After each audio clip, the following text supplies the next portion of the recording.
रामटेक लोकसभा मतदारसंघामध्ये काँग्रेसकडून रश्मी बर्वे या मैदानामध्ये आहे आणि आज त्या आपला नामांकन अर्ज भरत आहे। ताई, नामांकन अर्जासाठी ज्या प्रकारे लोक येणार असं चर्चा आहे, एक शक्ती प्रदर्शन असणार आहे या माध्यमातून। नक्कीच आज दिनांक 27 मार्च रोजी एक महाविकास आघाडीने जो मला एक ऐतिहासिक अशी संधी दिली आणि आज नामांकन अर्ज मी भरत आहे। यामध्ये कार्यकर्त्यांना आव्हान करते आणि कार्यकर्त्यांनी अतिशय मोठ्या प्रमाणामध्ये ही निवडणूक स्वतःच्या अंगावर घेतलेली आहे। आदरणीय आमचे नेते केदार साहेब हे स्वतः निवडणुकीमध्ये प्रत्यक्ष रूपाने स्वतः निवडणूक लढल्याप्रमाणे या निवडणुकीमध्ये उतरलेले आहेत। माननीय जिल्हाध्यक्ष मुळक साहेब हे सुद्धा तेवढ्याच ताकदीने महाविकास आघाडीच्या रूपाने मला मदत करत आहेत आणि यामध्ये मला पूर्ण विश्वास आहे की माझा जो महाविकास आघाडीचे सर्व पदाधिकारी, महाविकास आघाडीचे नागपूर जिल्ह्याचे ग्रामीण भागाचे सर्व सामान्य कार्यकर्ते, शेतकरी वर्ग, महिला भगिनी, सर्वसामान्य युवक यांच्या मोठ्या प्रमाणामध्ये आज शक्ती प्रदर्शन राहणार आहे। बरं, मला एक सांगा की तुमच्या जात वैधता प्रमाणपत्रावरून तुमचा अर्ज बाद करण्याचा प्रयत्न विरोधकांकडून होऊ शकतो?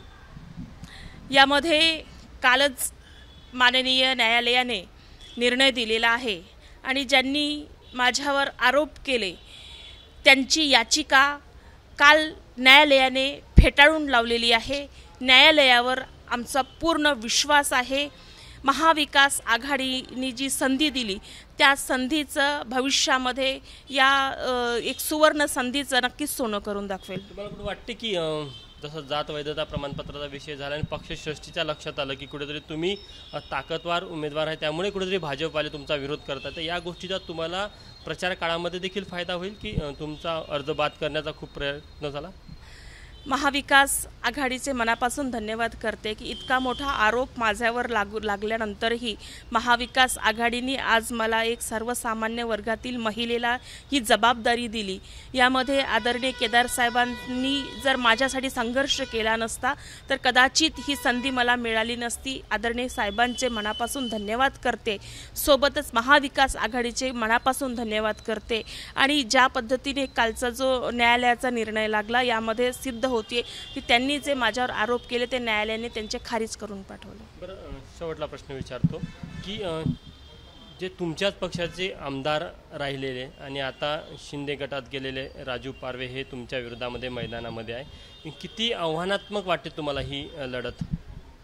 निवडणूक आहे, नक्कीच आव्हान वेगवेगळ्या प्रकारचे मिळणार आहे, पण ज्या पद्धतीने आज विरोधी पक्ष यांच्याकडे जो एक देशामध्ये, राज्यामध्ये, केंद्रामध्ये ज्यांची सत्ता आहे आणि त्यांचा नारा आहे की 400 पार, पण आज मला खंत आणि दुर्दैव मला वाटतं की ज्यांच्याकडे जे मोठे मोठे नारे देत आहेत की 400 पार, अब की बार मोदी सरकार, असा जो नारा जो पक्ष देत आहे त्यांच्याकडे आज साधा त्यांचा कार्यकर्ता किंवा साधा त्यांचा एक उमेदवार ते देऊ शकत नाही। दुसऱ्या पक्षातील सदस्यांना पक्षाला फोडून ते स्वतः त्यांना उमेदवार देतात, तर यामध्येच त्यांना किती भीती वाटत आहे हे यामधनं लक्षात येतं। प्रचाराचा काय मुद्दे राहणार आहे, कोणकोणते मुद्दे राहणार आहे?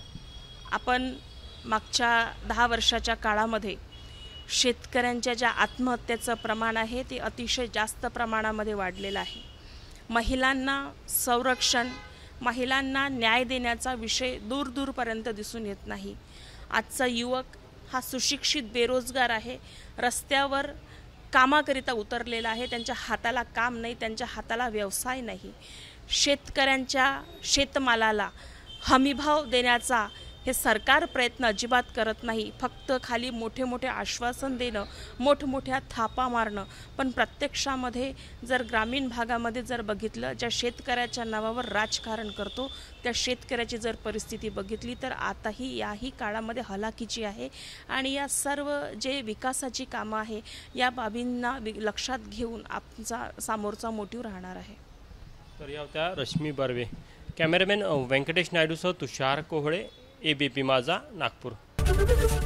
एबीपी माझा, उघडा डोळे बघा नीट।